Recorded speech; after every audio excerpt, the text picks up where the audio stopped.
కొమరంభీం ఆసిఫాబాద్ జిల్లా కాగజ్ నగర్ మండలం భట్టుపల్లి గ్రామంలో భట్టుపల్లి దహేగాం ప్రధాన రహదారిపై విద్యార్థులు ఆందోళన కార్యక్రమం చేపట్టారు.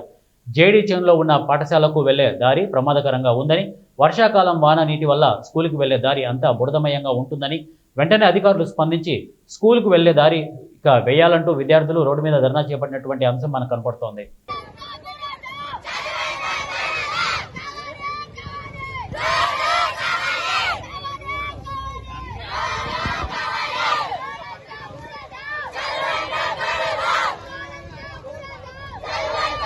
మాది జిడ్జన్. మాకు వానాకాలం రోజు ఇక్కడ నుంచి రావాలంటే చాలా బురద ఉన్నది. ప్రతి వానాకాలం మీదే సమస్య.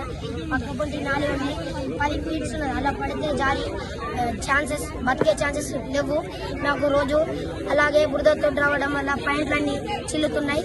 బురదతోటి బాగా ఇబ్బంది అవుతుంది మాకు. కానీ ఇంకా చిన్నపిల్లలు వస్తున్నారు సార్, వాళ్ళకు కూడా చాలా ఇబ్బంది అవుతుంది. ఇలా మాకు రోడ్ వేయాలి ప్లీజ్.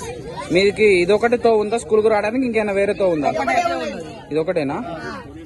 మరి ఎవరికైనా చెప్పారు అధికారులకు? మీరు చెప్పాలి. చెప్పినా పట్టించుకుంటలేరా? ఓకే.